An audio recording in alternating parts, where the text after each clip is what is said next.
Assalamualaikum warahmatullahi wabarakatuh. Alhamdulillahi rabbil alamin. Wassalatu wassalamu ala nabiyyina Muhammadin wa ala alihi wa ashabihi wa man tabi'ahum bi ihsanin ila yaumiddin. Ashhadu an la ilaha illallah wahdahu la syarika lah. Wa ashhadu anna Muhammadan abduhu wa rasuluhu la nabiyya ba'dah. يا أيها الذين آمنوا اتقوا الله حق تقاته ولا تموتن إلا وأنتم مسلمون. Kaum muslimin dan muslimah yang dimuliakan oleh Allah Subhanahu wa taala. Alhamdulillahi rabbil alamin. Kita memuji Allah Rabbul alamin atas segala nikmat dan karunia yang Allah berikan. Kita bersyukur kepada Allah atas karunia dipertemukan seseorang dengan orang-orang baik. Kita bersyukur kepada Allah yang telah memberikan kesabaran kepada hamba-hamba atau bahkan diri kita yang tertimpa musibah. Kita bersyukur kepada Allah atas karunia bagi pasangan suami istri berupa anak, dan banyak lagi bentuk syukur kita disebabkan banyaknya nikmat dan karunia yang Allah berikan. Jamaah yang dimuliakan Allah, kajian kita saat ini insya-Allah membahas hal-hal yang berkaitan dengan rumah tangga. Rumah tangga yang terdiri dari suami, istri, dan anak-anak yang merupakan sebuah keluarga yang sedang mengarungi lautan. Orang mengibaratkannya rumah tangga itu dengan istilah bahtera rumah tangga. Bahtera rumah tangga. Bahtera itu kan berlayarnya di laut. Laut itu pasti akan ada gelombangnya. Baik gelombang kecil, apalagi gelombang besar. Tentu juga suatu ketika ada tenangnya. Intinya, istilah bagi rumah tangga itu adalah bahtera rumah tangga. Rumah tangga itu ibarat kapal yang sedang mengarungi lautan. Jamaah yang dimuliakan oleh Allah Subhanahu wa taala. Ada makhluk lain sebetulnya itu merupakan pelampiasan dendam disebabkan dahulu moyangnya diusir oleh Allah dari surga, maka moyangnya itu, yakni iblis, bersumpah untuk menghalang-halangi anak cucu Adam dari ketaatan, untuk mengganggu anak cucu Adam. Sampai-sampai Allah menjelaskan bahwa syaitan itu adalah musuh bagi kalian.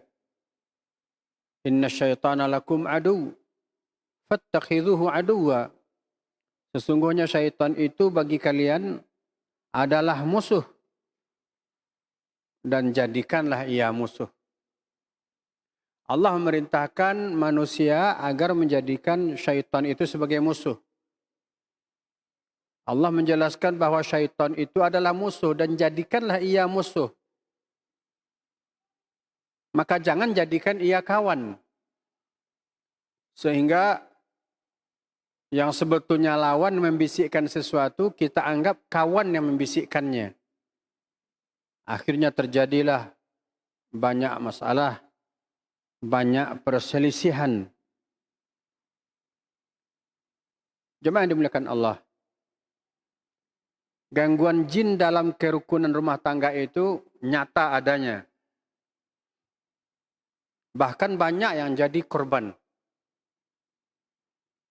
Untuk kewaspadaan, mudah-mudahan pembahasan kali ini dapat sedikit memberi pencerahan buat kita, menambah ketabahan dan kesabaran kita, dan memperkuat ikhtiar kita dalam mencari pasangan hidup, dalam mempertahankan kerukunan atau keharmonisan rumah tangga, bahkan dalam menjaga anak-anak yang merupakan hasil dari pernikahan tersebut.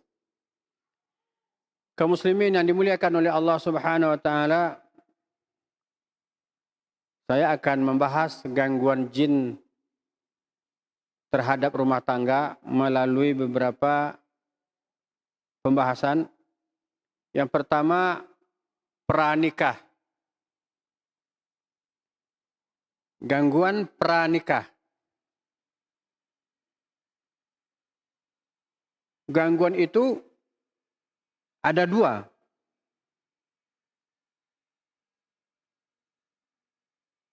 Yang pertama, seseorang diganggu sehingga tertarik kepada lawan jenisnya yang akan menikahinya atau melamarnya dengan ketertarikan di luar batas. Dengan ketertarikan yang tidak wajar. Atau saya bagi menjadi tiga. Yang pertama, tertarik dengan ketertarikan yang berlebihan atau tidak wajar. Ini disebut dengan atau masuk ke dalam kategori pembahasan sihrul mahabbah. Kalau dalam bahasa kitanya pelet. Yang kedua, seseorang mengulur-ulur masa pernikahannya.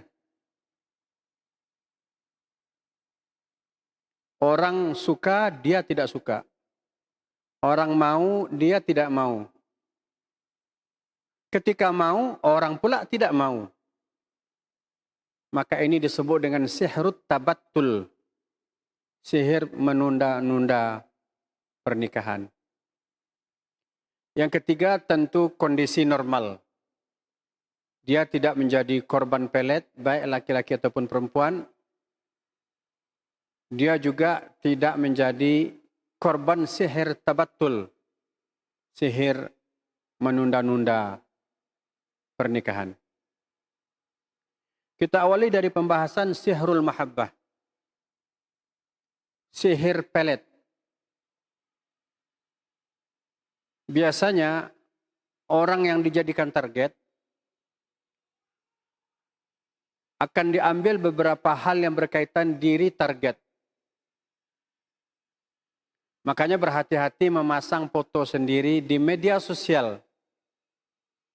Menyimpan foto-foto diri sendiri di media sosial. Bahkan mungkin dengan maksud untuk dilihat-lihat oleh orang lain. Tidak mengunci albumnya. Atau menggantung foto-fotonya di rumah. Atau kurang waspada dengan jemuran. Di mana pada jemuran itu ada pakaian-pakaian yang melekat langsung pada dirinya. Seperti pakaian dalam. Baik laki-laki ataupun perempuan. Kemudian juga rambut. Salah satu hikmah diwajibkannya menutup aurat kepada perempuan bagi perempuan adalah agar rambutnya tidak diambil orang lain sembarangan. Kemudian juga kuku, agar tidak membuang kuku dengan sembarangan. Buanglah di tempat yang kita rasa memang tempat sampah dan aman. Hal-hal yang saya sebutkan tadi, foto, rambut, kuku, pakaian, terutama pakaian dalam, itu semuanya bisa jadi incaran orang yang punya niat untuk melaksanakan sihrul mahabbah. Sihir pelet. Maka ketika seseorang yang menjadi target telah didapatkan benda-benda yang saya sebutkan tadi, nah benda-benda itu nanti dibawa ke tukang sihir untuk diasap-asap, untuk dibacakan mantra-mantra. Maka bisa-bisa target benar-benar menjadi korban sihir. Yang tadinya menolak, bisa jadi suka melebihi kebiasaan. Bahkan berani menantang kedua orang tuanya. Berani menantang semua orang yang memberi penjelasan tentang keburukan yang sudah terkenal yang ada pada diri pelaku. Maka berhati-hatilah jamaah dengan foto kita, dengan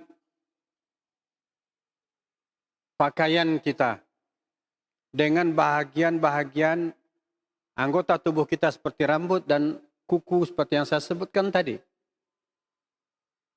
Maka hati-hati pula berteman, berkawan. Seseorang itu akan dinilai ya kualitas kepribadiannya,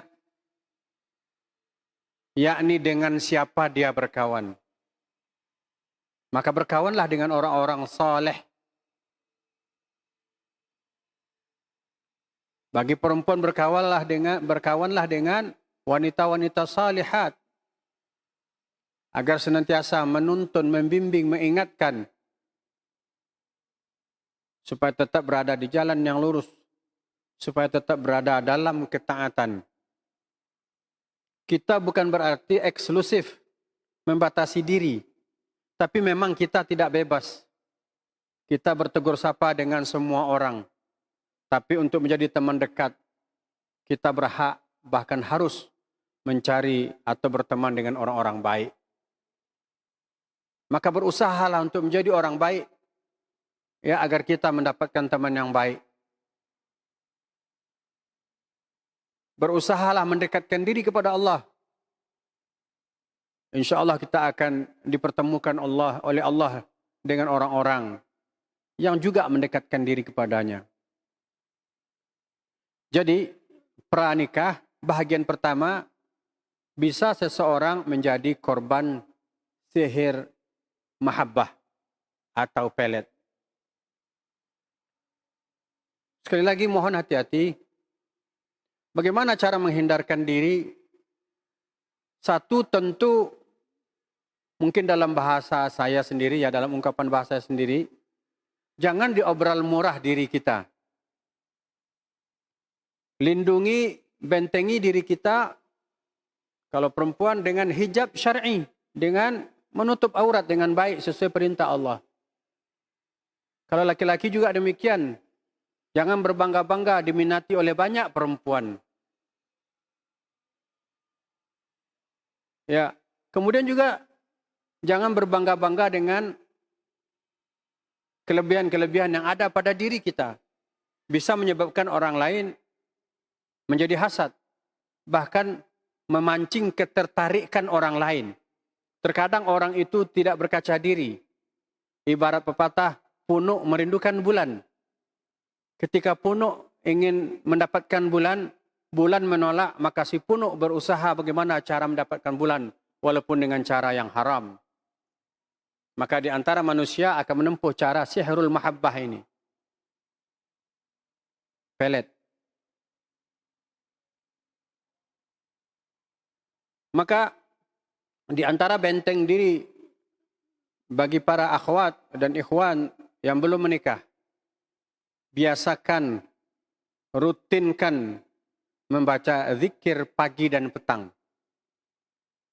Kemudian juga, jika tidak termasuk ke dalam zikir pagi dan petang, kita bisa tambahkan doa.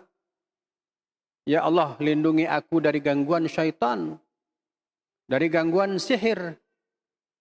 Ya Allah, jaga diriku dimanapun aku berada. Jaga diriku kapanpun. Kita berserah diri dengan sebulat-bulatnya kepada Allah Subhanahu wa taala. Kemudian taat menjalankan ibadah, menjalankan syariat, menjalankan kewajiban. Diikuti dengan amalan-amalan sunnah. Bagi lelaki, rutinkan, kecuali ada uzur syar'i, salat berjamaah ke masjid. Rutinkan membaca zikir pagi dan petang, membaca Al-Quran. InsyaAllah ta'ala, diri kita akan terlindung dari sihrul mahabbah. Ini kalau menjadi korban. Jangan pula kita menjadi pelaku. Ya, karena kita ingin atau tertarik pada seseorang, kalau dia perempuan, dia tertarik pada seorang laki-laki, tapi laki-laki itu tidak mau. Tidak tertarik. Saking beraninya perempuan ini yang mengajak keluarganya untuk melamar laki-laki itu. Kemudian laki-laki itu menolak. Sang wanita ini benar-benar ingin sekali mendapatkan laki-laki itu. Akhirnya dia menempuh. Akhirnya dia sampai menempuh cara-cara yang haram. Akhirnya dia pun menyihir laki-laki itu. Begitu juga laki-laki. Kadang-kadang saya sendiri pernah mendengar istilah, walaupun saya kayak gini, saya tidak sholat, saya memang perangai saya buruk, tapi saya merindukan calon istri wanita solehah. Emang wanita solehah mau terima yang begitu? Ya, perbaiki dulu diri kita. Kalau kita sekarang menjadi ahli maksiat, menjadi pendosa, maka bertaubat kepada Allah, tinggalkan maksiat. Karena apa? Karena orang yang bertaubat itu at-taibu minadz-dzambi kaman la dzamba lahu. Orang yang bertaubat dari dosa seperti orang yang tidak pernah berdosa. Maka jadilah sebagai seorang laki-laki yang baik, yang taat pada Allah. InsyaAllah setelah itu doa-doanya akan dikabulkan oleh Allah, dipertemukan dengan wanita salihah. Kalau masih begitu prinsipnya, walaupun saya begini, saya merindukan istri salihah. Suami kan istilahnya buat istri adalah imam. Kok imamnya ahli maksiat? Kok imamnya pendosa? Kok imamnya tidak taat pada Allah? Kok imamnya tidak sholat? Tentu tidak mungkin. Tapi karena terlalu keras dan kuat keinginan, akhirnya menempuh cara-cara yang haram. Akhirnya dia menjadi pelaku kesyirikan. Dia menyihir sang wanita. Maka wanita itu pun tersihir. Maka tentu ada syariat bagi para korban. Jika dia menjadi korban sihir mahabbah ini, maka hal utama yang harus dilakukan di samping dia melaksanakan ibadah wajib adalah dia melakukan ruqyah mandiri. Dia baca ayat-ayat Allah, dia niatkan untuk meruqyah dirinya. Apabila dia tidak mampu, maka tidak mengapa dia minta tolong kepada orang lain. Kemudian yang kedua, bisa jadi seseorang menjadi korban sihrut tabattul. Sihir menunda-nunda perkawinan. Sihir menunda-nunda pernikahan. Ini sebabnya banyak. Dan tentu tidak terlepas dari bisikan syaitan. Bagi seorang perempuan, kamu nanti sajalah, kan umurmu masih 21 baru tamat kuliah. Nanti kalau kamu menikah, kamu nggak bebas. Nanti kalau kamu menikah, kamu diatur oleh suamimu.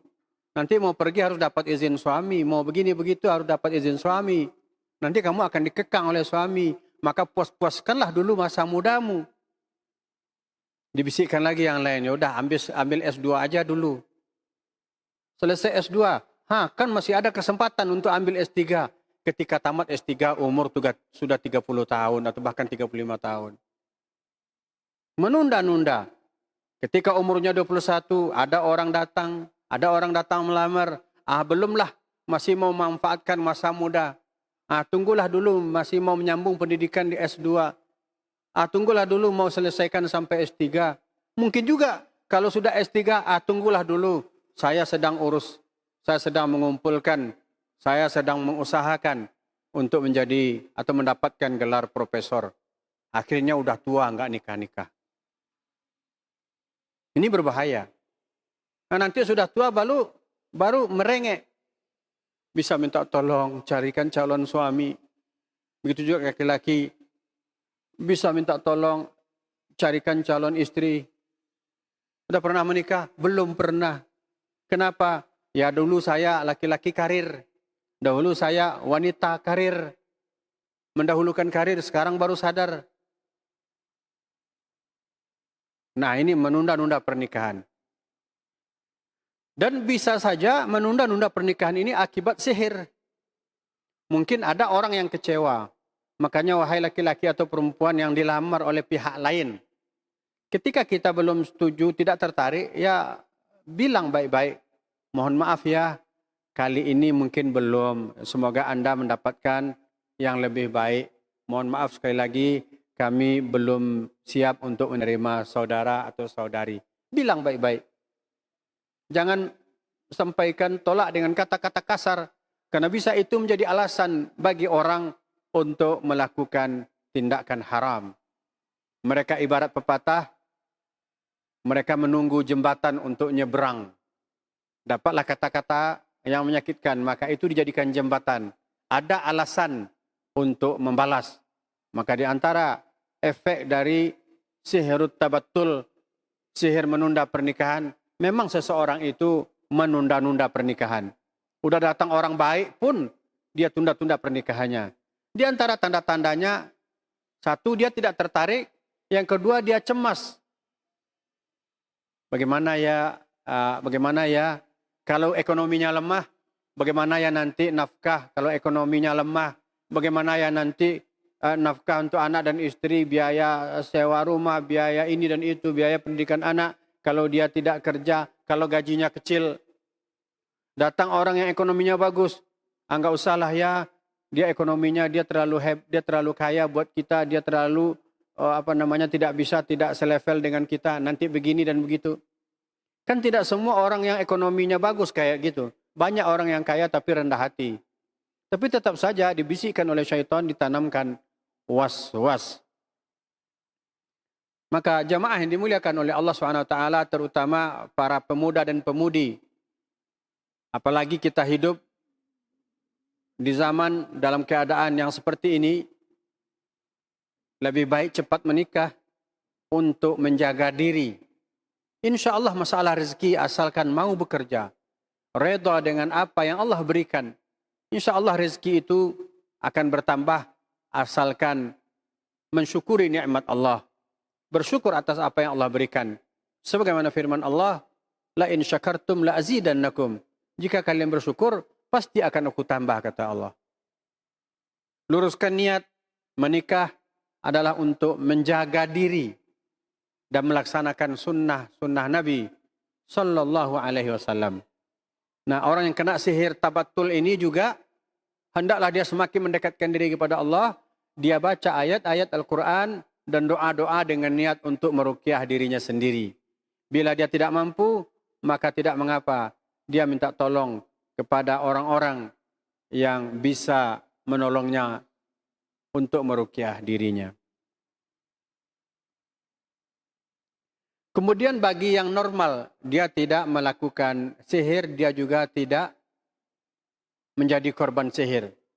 Nah, tentu ini, keadaan normal ini tetap saja jangan sampai ditunda-tunda. Apabila datang orang baik, baik agamanya, baik akhlaknya, maka jangan ditolak. Karena kalau orang baik ditolak, terus siapa yang akan diterima? Janganlah terlalu idealis. Harus syaratnya begini dan begitu, tapi mengabaikan syarat ketaatan.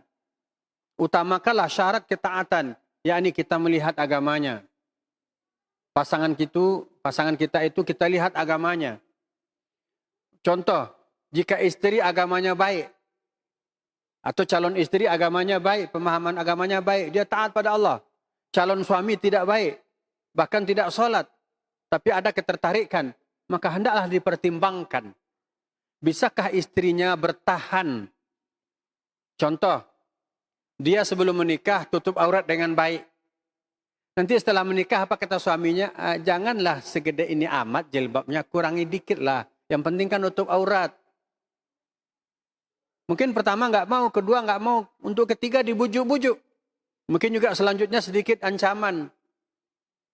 Ya, kalau kayak gini nih, kamu terlalu nih.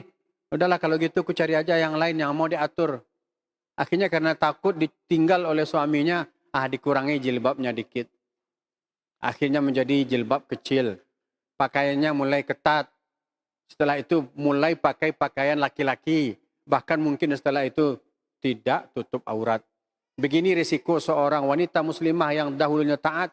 Apabila dia menerima pinangan atau menikah dengan laki-laki yang tidak taat. Kecuali dia bisa bertahan. Seperti Asiyah, istrinya Fir'aun. Walaupun suaminya durhaka pada Allah. Tapi dia tetap mempertahankan keimanannya. Maka sebelum problematika rumah tangga itu terjadi, perselisihan, pertengkaran terjadi, maka sebelum menikah pikir-pikir dan jangan lupa minta pendapat Allah melalui istikharah. Ya, walaupun secara zahir nampak orang baik, tetap istikharah. Karena apa? Karena terkadang seseorang ketika berhadapan, dia menampilkan yang baik-baik saja. Yang buruknya ketahuan kalau nanti sudah jadi suami istri. Walaupun sebetulnya kita ini tidak sempurna, akan tetapi kan ada orang yang suka menampakkan yang baik-baik, bahkan dibuat-buat. Hanya semata untuk bikin orang tertarik, tidak asli. Tidak dari lubuk hati yang paling dalam, hanya kepura-puraan. Oleh sebab itu perlunya seseorang istikharah, salat istikharah meminta petunjuk dari Allah Subhanahu wa taala. Ya, jadi dalam keadaan dia tidak menjadi korban, begitu jangan anggap enteng, ya, tetap saja minta tolong pada Allah. Tetap saja memohon petunjuk kepada Allah. Minta restu kepada orang tua kita. Minta disetujui oleh kedua orang tua kita. Minta disetujui, minta pendapat kepada saudara-saudara kita, adik kakak kita. Karena apa? Karena suami atau istri kita akan menjadi bahagian dari keluarga besar kita. Kemudian selanjutnya, kalau sudah terjadi pernikahan, kalau tadi pranikah, sekarang dalam keadaan sudah menikah, hati-hati, tetap hati-hati, bahkan ekstra hati-hati. Kenapa harus demikian? Karena gangguan dan godaan bisa tambah besar. Karena berdasarkan surah Al-Baqarah ayat 102, bahwa pekerjaan iblis yang terbesar itu adalah memisahkan suami istri. Maka dia akan mengganggu suami istri. Akan mengganggu keharmonisan rumah tangga. Akan mengganggu kerukunan rumah tangga. Ya, banyak kejadian. Seseorang yang baru menikah sekalipun, ya, kalau dia tidak berlindung kepada Allah, kalau dia tidak memohon perlindungan kepada Allah, dia tidak membentengi dirinya dengan zikir-zikir kepada Allah, dia tidak taat kepada Allah, bisa jadi di hari pertama dia akan atau mereka akan bertengkar langsung, ya, atau bahkan setelah beberapa hari setelah menikah, atau bahkan bisa kejadian terjadi sebulan setelah menikah. Maka tidak sedikit pasangan-pasangan muda yang bermasalah. Berbagai macam masalah menerpa mereka. Tentu ini tidak terlepas dari campur tangan syaitan. Umpamanya begini, dan memang itu yang betul. Kalau mau menikah itu jangan diawali dengan pacaran. Katanya pacaran itu untuk saling mengenal. Itu metode syaitan. Pacaran itu metode syaitan. Lihat berangsur-angsur. Berawal dari pandangan. Setelah itu duduk berduaan. Setelah itu sentuh-sentuhan. Setelah itu pergi berdua entah kemana. Setelah itu nggak cocok. Akhirnya dibuang. Dia cari yang baru. Segitu mudahnya. Jangan biasakan diri mencari pasangan hidup melalui cara pacaran. Ini banyak kasus. Akhirnya salah satu jadi korban. Udah pacaran 4 tahun. Si perempuannya kenal dengan laki-laki lain. Baru sebulan kenal, jadinya dengan laki-laki yang baru kenal sebulan. Yang laki-laki sakit hati. Akhirnya tidak sedikit pengakuan yang sampai kepada saya. Akhirnya si laki-laki itu sakit hati. Akhirnya si perempuan itu dikerjain, disihir. Begitu juga sebaliknya. Atau bahkan kedua belah pihak. Laki-laki dan perempuan. Tidak tertutup kemungkinan mereka akan menjadi korban. Maka jemaah yang dimuliakan oleh Allah Subhanahu wa taala, begitu pentingnya kita mengikuti syariat, mengikuti tuntunan Nabi, termasuk dalam memilih jodoh. Kita pilih jodoh kita melalui ta'aruf. Kita kenali dia melalui orang tuanya, melalui orang terdekatnya. Kalau sekarang ada istilah, ada CV-nya, kurikulum vitae-nya, ada sedikit catatan tentang dia yang dia tulis untuk kita ketahui secara garis besar. Kita boleh memastikan melalui orang tuanya apa memang begitu dia. Kita boleh memastikannya melalui teman-teman dekat dia. Apa memang dia seperti itu, sebaik apa yang dia tulis. Atau mungkin juga dia akan katakan di situ, kelemahan saya dan kekurangan saya adalah begini dan begitu. Nah itu tidak masalah. Itu jauh berbeda dengan tradisi pacaran. Maka rugi sekali orang tua yang mengizinkan anaknya berpacaran. Mengizinkan anaknya dipacari. Ya, nah ini pun menimbulkan masalah. Ketika seseorang telah menikah, mungkin melalui cara yang saya jelaskan tadi, dia berpacaran dengan orang laki-laki lain selama 4 tahun. Kemudian kenalan dengan laki-laki baru sebulan atau 2 bulan. Kemudian dia menikah dengan kenalan baru. Maka laki-laki pacarnya yang udah pacaran 4 tahun itu, kalau dia tidak kuat imannya, dia akan melakukan hal-hal haram.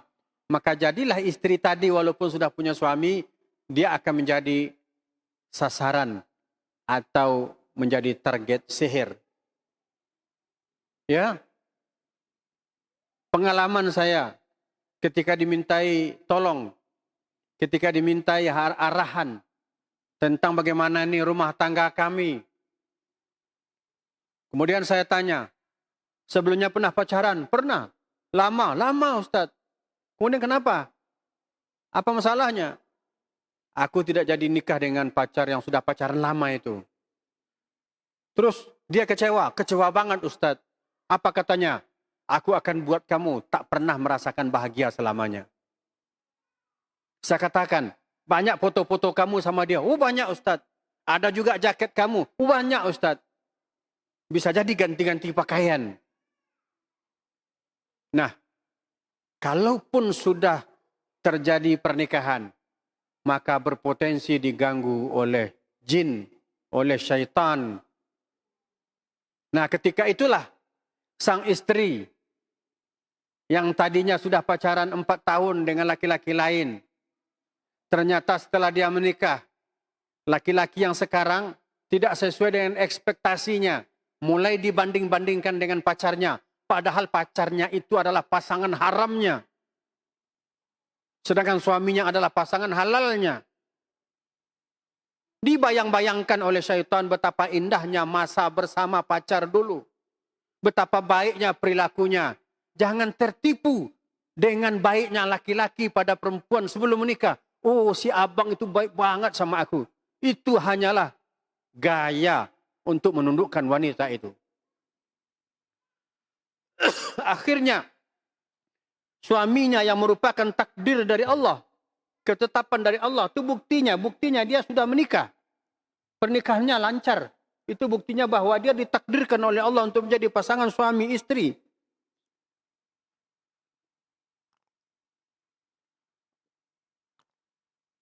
Tapi dia mulai tidak bisa menerima.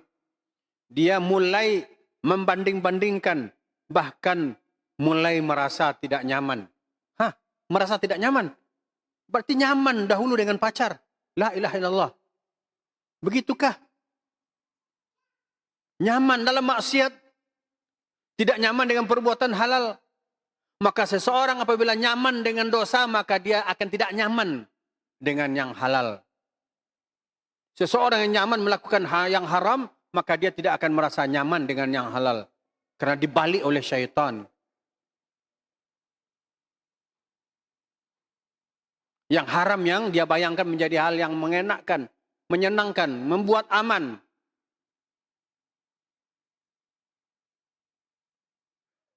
Akhirnya apa yang terjadi? Bisa terjadi dia berselingkuh. Dia udah punya suami, pacaran pula dengan mantannya. La ilaha illallah. Dibisikkan oleh syaitan. Sungguh mantanmu itu dulu enggak terlalu ketat kayak suamimu hari ini. Ya iyalah, suami itu pembimbing bagi istrinya, pemimpin bagi istri dan anaknya. Dia berhak mengatur, memang Allah yang memerintahkan demikian. Ar-rijalu qawwamuna 'alan nisa. Laki-laki itu pemimpin, pembina untuk perempuan. Bahkan diminta oleh Allah pertanggungjawabannya nanti. Ku anfusakum wa ahlikum nara. Dibebankan oleh Allah, jaga dirimu dan jaga keluargamu, istri dan anak-anakmu dari api neraka. Memang wewenang suami dari Allah. Tapi syaitan membisikkan, kayaknya suamimu ini terlalu ketat. Terlalu melarang-larang kamu. Terlalu menghalang-halangi kamu. Tidak sebaik yang dulu itu laki-laki itu. Tapi sayang ya, kamu tidak jadi dengan dia. Diganggu terus. Mulailah beranjak kepada malas mengurus suami. Ini tanda-tanda kehancuran. Mulai malas mengurus suami. Diawali dari asal-asalan dalam mengurus rumah tangga. Yang biasanya rajin nyapu, rajin merapi-rapikan ini dan itu. Rajin ngurus anak. Sekarang mulai malas. Bahkan ketika belum dapat anak, merengek di sisi Allah. Ya Allah, beri kami, karuniakan kepada kami seorang anak. Kemudian ketika dia hamil, dia merasakan penderitaan yang sangat berat. Dibisikkan oleh syaitan. Tahu kan kamu sekarang betapa beratnya jadi istri. Hamil itu berat, tidak menyenangkan. Padahal dia tidak tahu, bukan dia saja yang hamil. Banyak perempuan sekarang dan terdahulu juga sudah hamil. Dan merasakan bagaimana beratnya hamil itu. Wahnan ala wahnin. Keletihan di atas keletihan. Lemah di atas lemah. Memang begitu. Dan memang kodratnya begitu. Dibisikkan terus. Rasa sakit yang berlebihan ketika hamil. Dan seterusnya. Sampai pada tahap melahirkan. Setelah melahirkan atau ketika melahirkan pun prosesnya luar biasa. Menurut dia, dialah orang yang paling menderita di muka bumi ini. Padahal dia lupa firman Allah. La yukallifullahu nafsan illa wus'aha. Allah tidak membebani seseorang kecuali sesuai dengan kemampuannya. Kemampuan hamil, kemampuan untuk melahirkan, kemampuan menghadapi prosesi kelahiran. Itu memang sudah sesuai dengan kemampuannya. Menurut Allah Subhanahu wa taala sudah ditakdirkan. Tapi dibikin oleh syaitan terasa sangat sakit. Apa kejadiannya setelah itu? Ya. Sang istri takut punya anak. Kalau begini berat susahnya proses melahirkan. Enggak mau lagi punya anak atau tunggu dulu Itu akan berimbas kemana-mana. Akhirnya dia tidak akan mau atau malas melayani suaminya. Ketika suaminya melihat istrinya sudah mulai cuek padanya, sudah mulai malas melayaninya dengan alasan ini dan itu, akhirnya sang suami pun diganggu, dibisikkan oleh syaitan. Emang dia aja perempuan muka bumi ini? Emang kamu bukan laki-laki? Masa laki-laki digituin? Coba suami yang tidak beriman pada Allah. Coba bayangkan jika yang digituin sama syaitan suami yang tidak taat pada Allah. Langsung dibisikkan maksiat. Apalagi hari ini. Begitu mudahnya seseorang melakukan maksiat. Begitu tersebarnya, terbuka lebarnya pintu-pintu maksiat. Begitu terbuka lebarnya pintu untuk berselingkuh.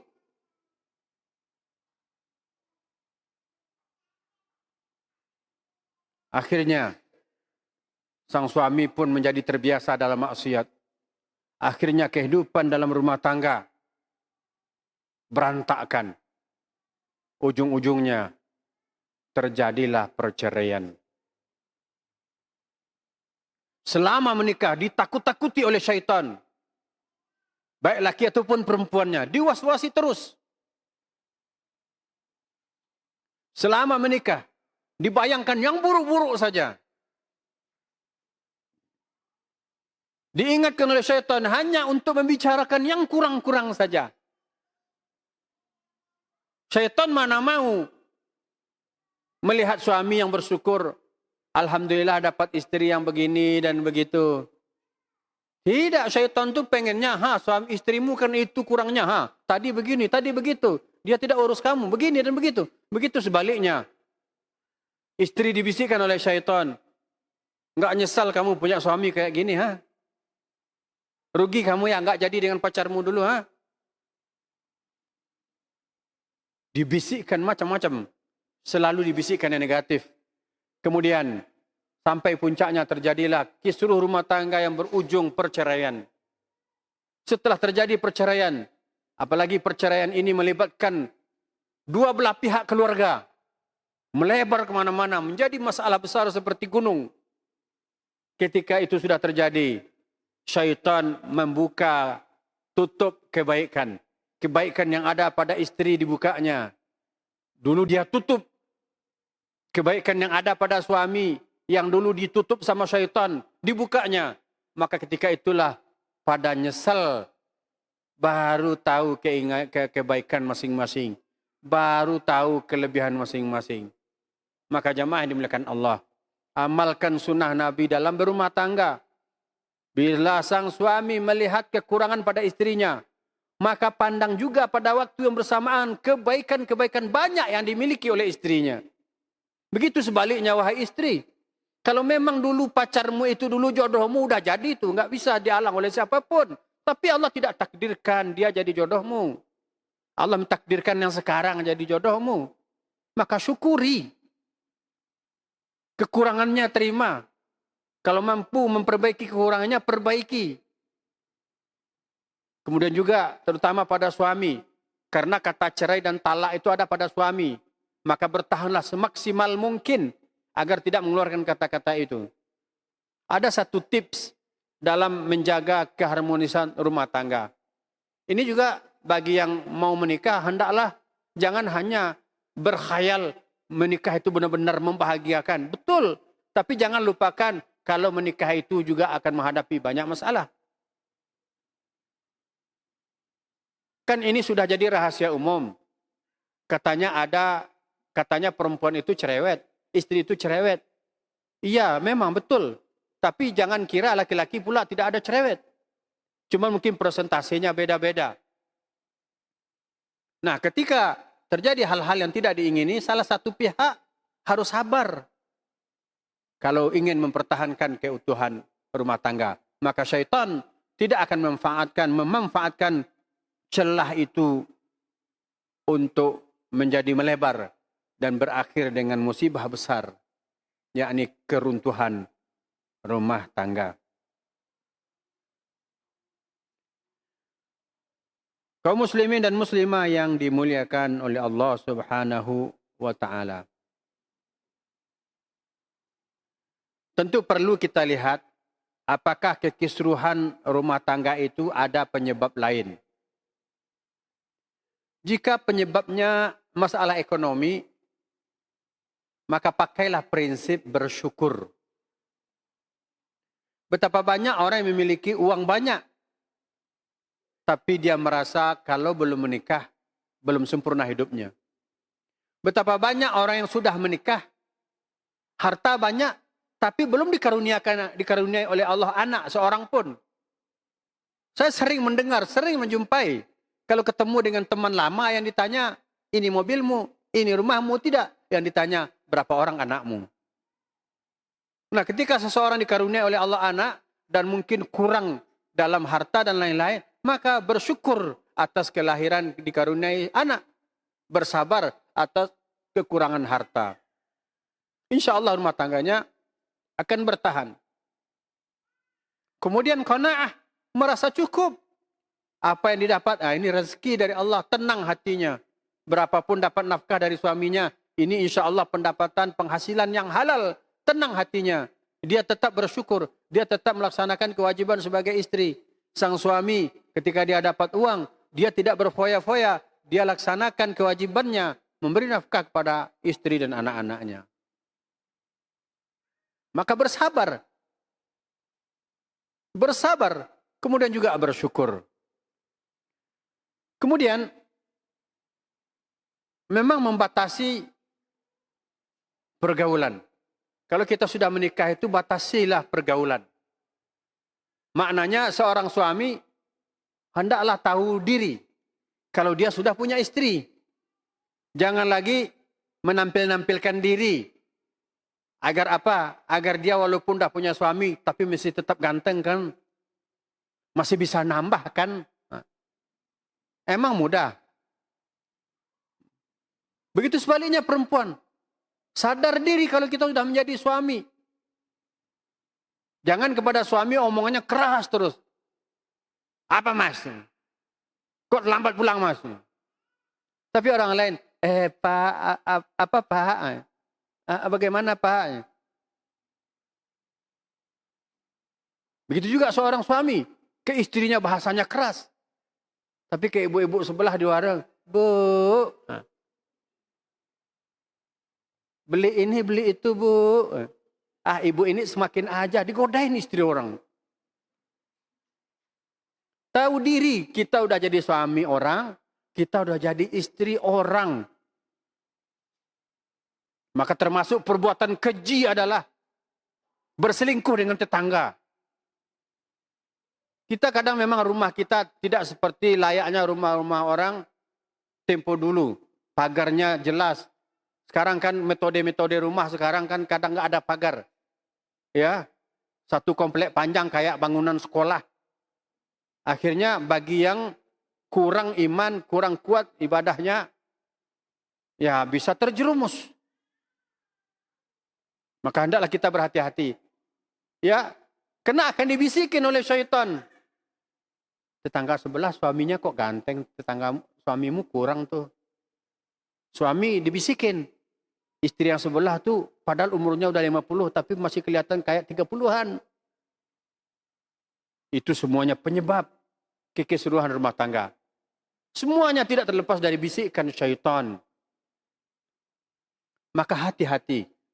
Suami ingat sudah jadi suami, punya tanggung jawab. Kalau mampu menambah dan bertanggung jawab, memang syariat mengizinkannya. Tapi ukur timbang-timbang dari dulu, mampu atau tidak.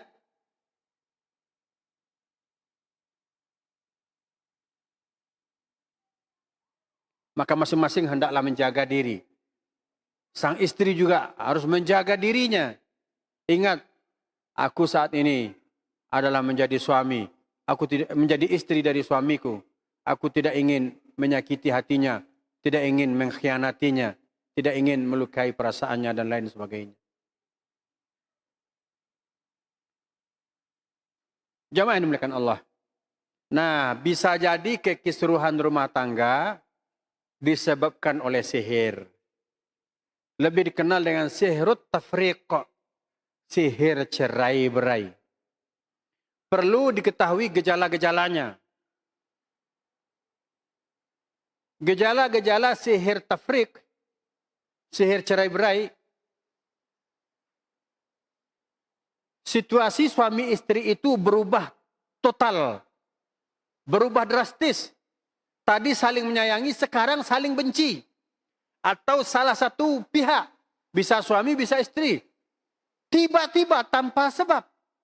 Atau bahkan dengan sebab yang kecil sekalipun. Langsung meledak-ledak. Benci luar biasa pada istrinya. Benci luar biasa pada suaminya. Dia usir suaminya.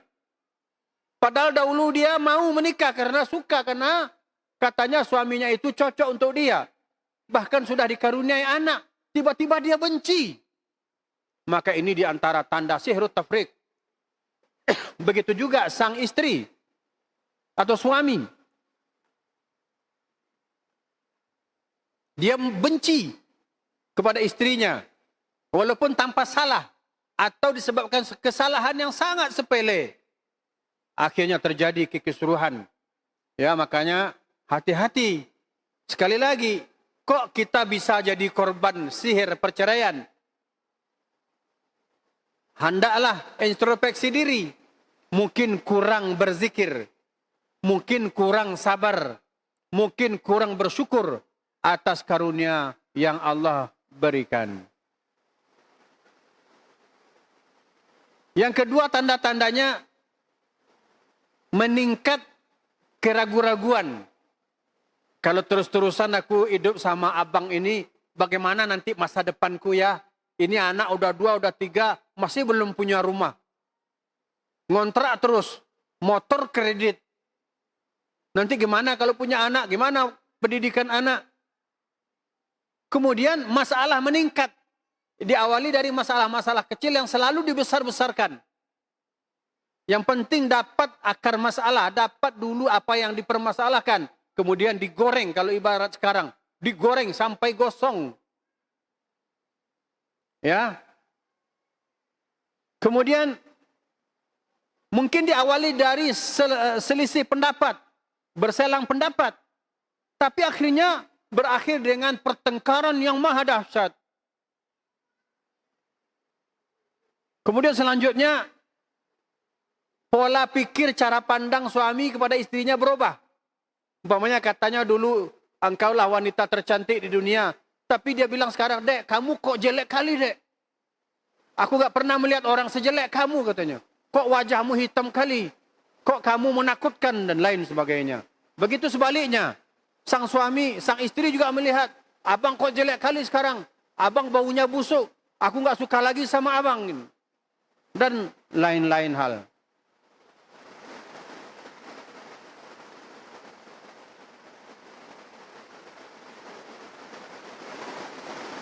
Nah, gejala-gejala ini, bila ada gejala ini menimpa rumah tangga kita, atau menimpa rumah tangga keluarga kita, maka hendaklah segera melakukan ruqyah mandiri. Hendaklah segera melakukan ruqyah untuk diri sendiri. Bila tidak mampu, tidak mengapa, minta tolong kepada orang lain. Kemudian, ada juga bentuk gangguan jin yang merusak kerukunan suami istri. Yakni jin asyik. Jin asyik itu jin yang suka pada suami, berarti jinnya jin perempuan. Atau jin yang suka pada istri, jinnya jin laki-laki. Ciri-ciri adanya jin asyik itu adalah si laki-laki setiap saat, setiap malam, atau sering bermimpi bertemu dengan wanita cantik, melebihi kecantikan istrinya, melebihi kecantikan orang sekampung, bahkan mungkin belum pernah melihat orang secantik itu. Dia sering bertemu dengan wanita dan perempuan itu, atau perempuan itu, bahkan sampai melakukan perbuatan layaknya suami istri, bahkan dia melayani, melebihi istrinya, padahal itu mimpi. Maka ini indikasi atau tanda seorang suami sedang dipengaruhi atau kerasukan jin asyik kok. Begitu sebaliknya. Dan ini pernah kejadian. Dan ada berapa orang yang mengakui, mengatakan bahwa saya hampir setiap saat berjumpa dengan laki-laki ganteng, melebihi gantengnya suami saya. Bahkan tidak ada bandingannya. Perhatiannya kepada saya luar biasa. Bahkan kepuasan yang dia berikan melebihi beratus-ratus kali kepuasan yang diberikan oleh suami saya. Ketika dia tidur, dia langsung berharap ketemu dengan yang dalam mimpi semalam atau kemarin. Akhirnya apa? Dia menjadi rindu. Bahkan dia ingin tidur terus. Akibatnya apa? Dia akan menjadi malas. mengurus suaminya. Akhirnya dia akan menjadi dingin kepada suaminya. Kalau ini sudah terjadi, maka tidak sedikit terjadi keretakan bahkan sampai kepada tahap kehancuran rumah tangga. Maka apa yang harus dilakukan? Jangan bangga wahai istri. Jangan bangga wahai anak gadis. Kalau mimpi ketemu laki-laki ganteng, itu adalah setan yang paling buruk yang menjelma sebagai laki-laki ganteng. Di alam nyata kurang ganteng aja dikit nggak suka. Ini jelek kali yang menjelma menjadi ganteng suka. Kan aneh namanya itu. Makanya janganlah senang seorang perempuan bertemu dengan laki-laki ganteng dalam mimpi. Bahkan sampai merindukannya. Wahai para istri, jangan engkau abaikan suamimu gara-gara kamu menganggap orang yang dalam mimpimu itu sangat perhatian padamu. Sungguh sangat pandai melayanimu. Dia adalah setan yang sangat kotor. Makanannya di WC, makanannya di tempat sampah, pakaiannya compang-camping, bentuknya sangat menakutkan. Kenapa kamu suka pada dia? Padahal dia hanya tampil di hadapanmu dalam penjelmaan. Maka menikahlah, layanilah suamimu di alam nyata. Suami dari bangsa kita sendiri, istri dari bangsa kita sendiri. Maka tidak sedikit terjadi keretakan bahkan sampai kehancuran rumah tangga karena gangguan jin asyik ini. Maka solusinya adalah semakin mendekatkan diri pada Allah. Kemudian kalau mimpi seperti itu, kemudian terbangun, jangan senyum-senyum. Apalagi diceritakan. Aku tadi mimpi dengan perempuan cantik, enggak ada bandingannya. Kamu dibanding dia jelek kali. Gitu. Itu langsung berantem setelah itu. Ya udah kalau gitu sana aja pergi. Enggak usah tinggal sini lagi gitu. Jangan diceritakan, ya udah diam aja, enggak usah senyum-senyum. Masa orang senyum-senyum dengan makhluk yang sangat buruk? Nah, hal seperti ini hendaklah dilakukan ketika seorang bermimpi dengan wanita cantik, dengan laki-laki ganteng. Ketika dia terbangun, baca a'udzubillahi minasyaitonirrajim, meludah ke kiri 3 kali. Karena yang mempengaruhi dia dalam mimpi adalah syaitan untuk menghancurkan rumah tangganya. Maka cari istrimu, cari suamimu. Semakin baik mendekatlah kepadanya. Tingkatkan rasa kasih sayang dan cinta kepadanya. Agar jin asyik tadi tidak mendapat tempat di sisimu. Bacalah ayat-ayat ruqyah untuk meruqyah dirimu. Kalau tidak mampu, minta tolonglah kepada orang-orang yang ahli atau pandai meruqyah. Jemaah yang dimuliakan Allah, kaum muslimin dan muslimah dimanapun berada. Semoga pembahasan kita kali ini, yakni jin mengganggu kerukunan atau keharmonisan rumah tangga, bisa kita hindari, bisa kita selamat dari gangguan-gangguannya. Hendaklah kita ketahui beberapa hal atau kita ingat kembali beberapa hal yang sudah disampaikan tadi agar kita selamat dari gangguan jin, gangguan syaitan yang akan menghancurkan kebahagiaan hidup rumah tangga kita. Maka biasakan zikir pagi petang, perlindungkan diri kita dan diri anak-anak kita kepada Allah dengan kalimat-kalimat yang sempurna dari gangguan syaitan, dari gangguan binatang berbisa dan dari gangguan mata yang dengki atau ain. Semoga bermanfaat. Subhanakallahumma wa bihamdika asyhadu an la ilaha illa anta astaghfiruka wa atubu ilaik. Walhamdulillahirabbil alamin. Wassalamualaikum warahmatullahi wabarakatuh.